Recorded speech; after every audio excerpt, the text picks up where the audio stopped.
नमस्कार मित्रों, आपका बहुत बहुत स्वागत हमारे YouTube channel teaching learning event with Anil पर। मित्रों, आज आइए इस वीडियो में हम अध्ययन करेंगे यूपी टेट, सुपर टेट एवं सी टेट की हिंदी की क्लास में समास प्रकरण चल रहा था। उसी के क्रम में आज अध्ययन करेंगे द्वंद्व समास को। हमने समास का सामान्य परिचय, उसके भेद बता दिया है। 2 पार्ट इसके हो चुके हैं। आज तीसरे पार्ट में हम पढ़ेंगे द्वंद्व समास। कल के पार्ट में हमने पिछले पार्ट में पढ़ा था अव्ययी भाव समास। अगर आप वो दोनों पार्ट नहीं देखे हैं तो इस वीडियो के डिस्क्रिप्शन बॉक्स में लिंक मिल जाएगा। आप वहां पर जा कर के वीडियो के डिस्क्रिप्शन बॉक्स से लिंक के माध्यम से उस वीडियो को देख सकते हैं और अपनी तैयारी कर सकते हैं। तो आइए आज शुरू करते हैं। द्वंद्व समास के बारे में पढ़ेंगे। ठीक, तो पहले जानते हैं द्वंद्व समास होता क्या है। ठीक, इसको पहचानते कैसे, इसकी पहचान क्या है। तो द्वंद्व समास मित्रों, इसमें दोनों पद इसके पहचान के 3 तरीके हैं। ठीक, पहचान के 3 तरीके ही हैं। दोनों पद इसमें क्या होंगे, प्रधान होंगे। ठीक, ये पहला है। और दूसरा है योजक शब्दों का लोप होगा, बीच में योजक चिन्ह आएगा। ठीक, योजक चिन्ह इसमें आएगा और योजक शब्द, चिन्ह की जगह पर कोई योजक शब्द होगा, उसका बीच में लोप होगा। ठीक, तीसरी पहचान है समास विग्रह और तथा अथवा या से होता है। जब उसको तोड़ेंगे इस समासिक पद को तो और, तथा, अथवा या से उसका विग्रह होगा। ये ध्यान रखिए। ये तीनों अगर किसी शब्द में आपको दिखाई दे रहे हैं तो वहाँ पर कौन सा समास होगा, द्वंद्व समास होगा। और सबसे बड़ी इसकी पहचान है कि समासिक पदों के बीच में योजक चिन्ह आता है। ठीक, तो ये तीनों पहचान है। जैसे यहाँ पर एग्जाम्पल मैं बता दे रहा हूँ आपको, माता पिता, तो क्या हो जाएगा, माता और पिता। ठीक, बीच में और आ गया और यहाँ पर सीधे योजक चिन्ह लगा करके लिख दिया गया। यहाँ पर इसी और शब्द का जो है लोप हो रहा है, यानी हम उसको बोल नहीं रहे हैं लेकिन अर्थ में उसको प्रयोग कर रहे हैं, बोलने के अर्थ में, लेकिन उसको बोला नहीं जा रहा। माता पिता यानी कहने का तात्पर्य माता और पिता। ठीक, सीता राम, सीता और राम। ठीक, भाई बहन इसी प्रकार से हो जाएगा, भाई और बहन, भाई और बहन। ठीक, ये हो गया। पाप पुण्य, पाप और पुण्य। तो इस प्रकार से हम देख रहे हैं समस्त जो समासिक पद दिया गया है योजक चिन्ह के साथ, वहाँ पर जो योजक शब्द है और लोप इसका हो रहा है, इसको हम बोलते नहीं हैं। ठीक, पाप पुण्य सीधे कह देते हैं, योजक चिन्ह के माध्यम से इसी योजक शब्द का यहाँ पर लोप होगा। ठीक, अगर इसका विग्रह हम करेंगे तो ऐसे तोड़ते हैं पाप और पुण्य में। ठीक है, और पहचान इसकी यही है कि सबसे बड़ी पहचान कि बीच में जो समासिक पद दिए होंगे, ठीक, उनके बीच में योजक चिन्ह आएगा। ठीक, और इसमें दोनों पद प्रधान होंगे। पहले का जितना महत्व होगा उतना दूसरे का महत्व होगा। ठीक, माता का जितना महत्व उतना पिता का, यानी इसके बिना इनका अर्थ नहीं है और इनके बिना इसका नहीं। ठीक, तो इस प्रकार से हम जान सकते हैं कि द्वंद्व समास जो होता है उसके दोनों पद प्रधान होते हैं। ठीक, बीच में योजक चिन्ह होता है, विग्रह और, तथा, अथवा या से होता है। ठीक, और बता दें मित्रों, यहाँ से सबसे महत्वपूर्ण प्रश्न जो बनता है, यही बहुत बार पूछा गया, कई परीक्षाओं में पूछा भी जाता है कि वह कौन सा समास है जिसके दोनों पद प्रधान होते हैं। ठीक, तो दोनों पद प्रधान होते हैं द्वंद्व समास के। ठीक, और पिछला जो पढ़े उसको रिकैप कर लेना है थोड़ा सा। और प्रथम पद किस समास का प्रधान होता है, तो अव्ययी भाव समास, पिछली वीडियो में मैंने बताया था। ठीक, तो अब आइए इसके द्वंद्व समास के भेद को देखते हैं। ठीक, कितने इसके भेद हैं, इसको भी जानना जरूरी है। आइए आगे देखते हैं द्वंद्व समास के भेद। अभी हमने जाना कि द्वंद्व समास की पहचान कैसे करेंगे, किसे कहते हैं। अब इसके भेद को जान लेते हैं। इससे भी प्रश्न आपकी परीक्षाओं में पूछ लिए जाते हैं और हम क्या करते हैं, केवल द्वंद्व समास ही सिंपली वैसे पढ़ लेते हैं कि बीच में योजक चिन्ह आएगा। ठीक, और का लोप होगा, उसी को द्वंद्व कहेंगे। लेकिन उससे हट के भी कभी कभी परीक्षाओं में प्रश्न पूछ लेता है, इसलिए इसके भेद को भी जानना जरूरी है। तो बता दें, इसके 3 भेद होते हैं द्वंद्व समास के। कौन कौन? पहला है इतरेतर द्वंद्व, दूसरा वैकल्पिक द्वंद्व और तीसरा है समाहार द्वंद्व। ठीक, 3 प्रकार होते हैं, इतरेतर द्वंद्व, वैकल्पिक द्वंद्व और समाहार द्वंद्व। ठीक, अब इतरेतर द्वंद्व किसे कहते हैं, ठीक, वैकल्पिक द्वंद्व, समाहार द्वंद्व किसे कहते हैं, इसको देखते हैं। तो इतरेतर द्वंद्व को पहले देखते हैं। ठीक, इस समास में समान महत्व के 2 शब्द और तथा आदि योजक शब्दों से जुड़े होते हैं। ठीक, समान महत्व के 2 शब्द रहेंगे इसमें। ठीक, इतरेतर द्वंद्व में समान महत्व के 2 शब्द जुड़े रहेंगे योजक शब्दों से या योजक चिन्ह से। जैसे यहाँ पर आपका है दाल भात, तो दाल का भी अपना महत्व और भात का भी अपना महत्व है। ठीक, जो आप लोग बनाते हैं, ठीक, दाल भात, तो भात मतलब चावल, वही चीज़। तो दाल और भात मतलब इसमें 2 समान महत्व वाले शब्द आपस में योजक चिन्ह के माध्यम से कनेक्टेड होंगे, जुड़े रहेंगे। ठीक, तो इसी को हम कहेंगे इतरेतर द्वंद्व। जैसे लौ कुश, लौ कुश, लौ का अपना महत्व, कुश का अपना, इन दोनों के मेल से ही लौ कुश बना है। यहाँ पर योजक चिन्ह है लौ और कुश। ठीक, नमक मिर्च, नमक का अपना महत्व खुद का और मिर्च का अपना है। यही यहाँ पर कह रहा है कि इस समास में समान महत्व के 2 शब्द और तथा आदि योजक शब्दों से जुड़े होते हैं। ठीक, तो ये 2 शब्द हैं, इनका अपना अपना महत्व है। यहाँ पर योजक चिन्ह या योजक शब्द और के साथ ही जुड़े हैं या तथा के साथ जुड़े होते हैं। ठीक, तो इसको हम क्या कहेंगे, इतरेतर द्वंद्व कहेंगे।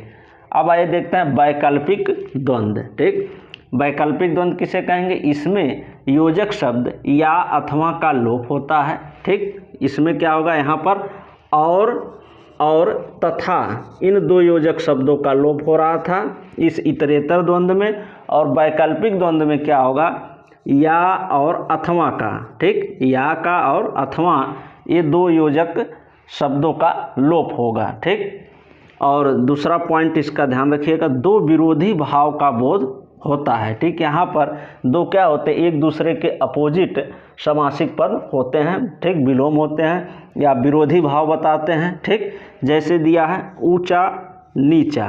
ठीक, ऊंचा नीचा एक दूसरे के क्या है, विरोधी भाव बता रहे हैं। और यहाँ पर क्या कहेंगे आप, ऊंचा और नीचा नहीं कहेंगे।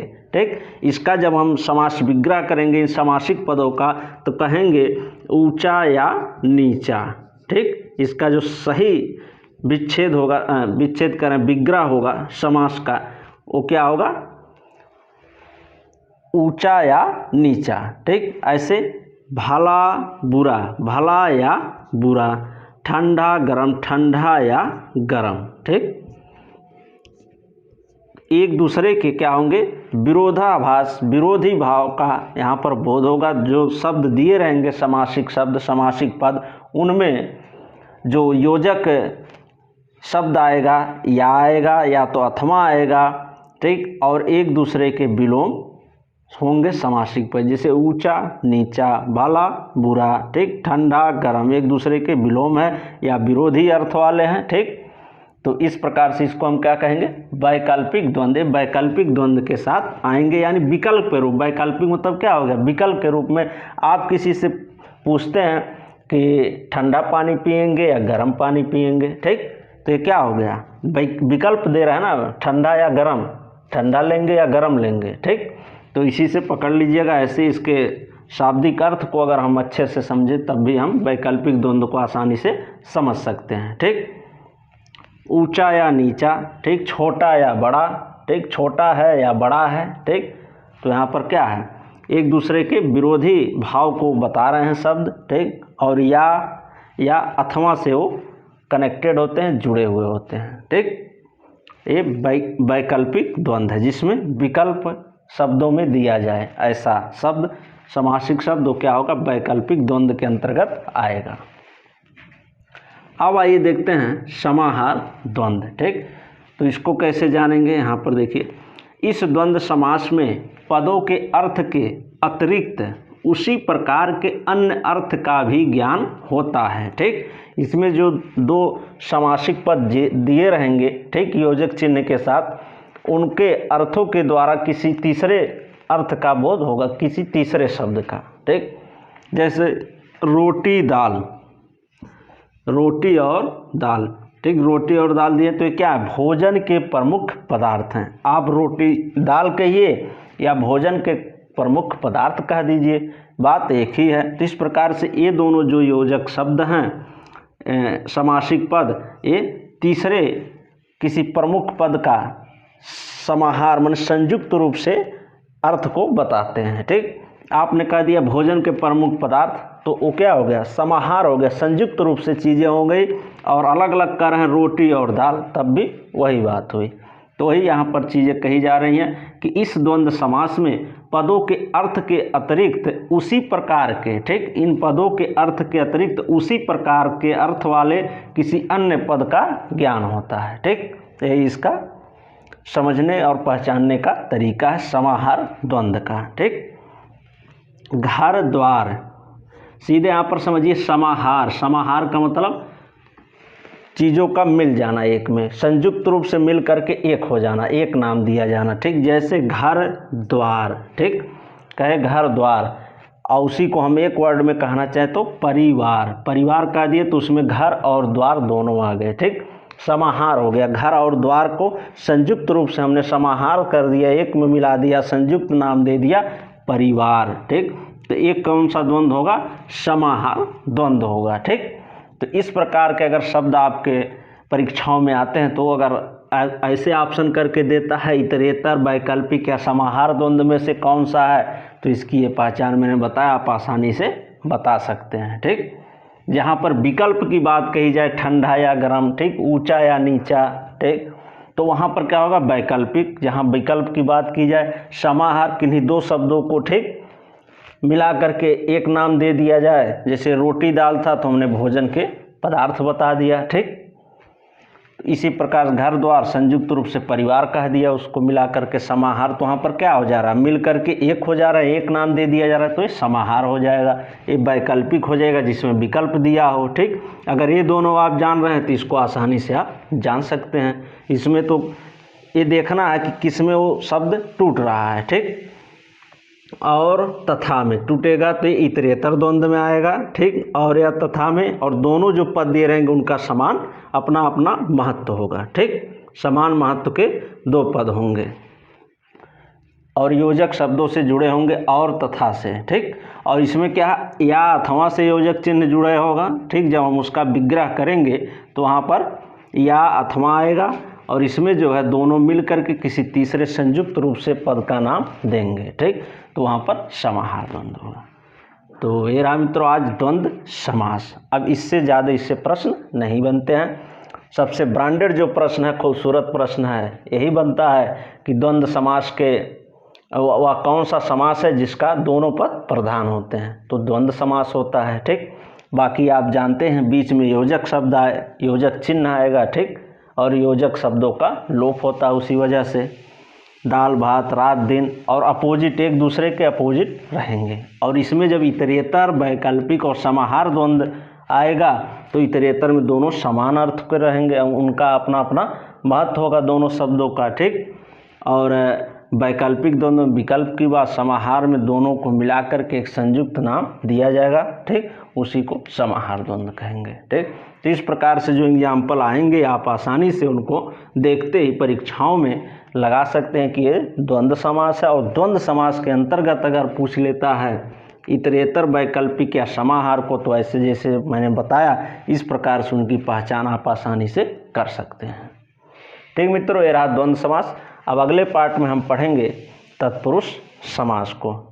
और पिछले अगर पार्ट को आपने नहीं पढ़ा है, फर्स्ट और सेकंड पार्ट, तो इस वीडियो के डिस्क्रिप्शन बॉक्स में लिंक मिल जाएगा, आप वहां जाकर के अध्ययन कर सकते हैं और ट्रिक को जान सकते हैं कैसे हम आसानी से अव्ययीभाव समास और समास के पहचान और उसके भेद क्या है, क्या प्रश्न महत्वपूर्ण बनते हैं, उसको मैंने उस वीडियो में बताया है, तो उसको आप ज़रूर देखें। और वीडियो अच्छा लगा हो तो लाइक करें और ज़्यादा से ज़्यादा साथियों के पास शेयर करें और हमारे चैनल को सब्सक्राइब कर लें। धन्यवाद मित्रों।